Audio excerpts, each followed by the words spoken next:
આદિવાસી એકેડેમીમાં દરેક ભાઈ બહેનનું હાર્દિક સ્વાગત છે। હવે જે ભાઈ બહેન સ્ટાફ સિલેક્શન કમિશનની તૈયારી કરતા હોય તે દરેક ભાઈ બહેન તમે ગણિત રિઝનિંગ અને ઇંગ્લિશ આ ત્રણ વસ્તુ પર તમારે વધારે પડતું ફોકસ કરવું પડશે। કેમ કે તમારે એક્ઝામની અંદર પ્રિલિમ્સ એક્ઝામની અંદર અને મેન્સ એક્ઝામની અંદર ગણિત રિઝનિંગ અને ઇંગ્લિશ ફરજિયાત છે।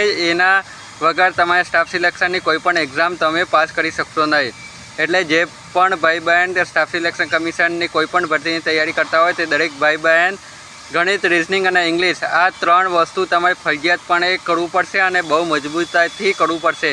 કેમ કે સ્ટાફ સિલેક્શન કમિશનના છેલ્લા 10 વર્ષના તમે પેપર જોઈ લેજો જેની અંદર તમારી ગણિત અને રિઝનિંગને MCQ જોઈને તમારી ઊંઘ ઉડી જશે। એટલે તમે જો તૈયારી કરવા માગતા હોય તો તમે ગણિત રિઝનિંગ અને ઇંગ્લિશનું વધારે પડતી મહેનત કરજો જેથી કરીને તમારા સ્ટાફ સિલેક્શનની અંદર આવનાર કોઈ પણ ભરતી તમને કંઈ પણ જાતની તકલીફ ના પડે અને તેની અંદર તમારી એક્ઝામ ક્લિયર થઈ જાય અને તમે એક સેન્ટ્રલ ગવર્મેન્ટ તરીકે તમને જોબ મળી જાય।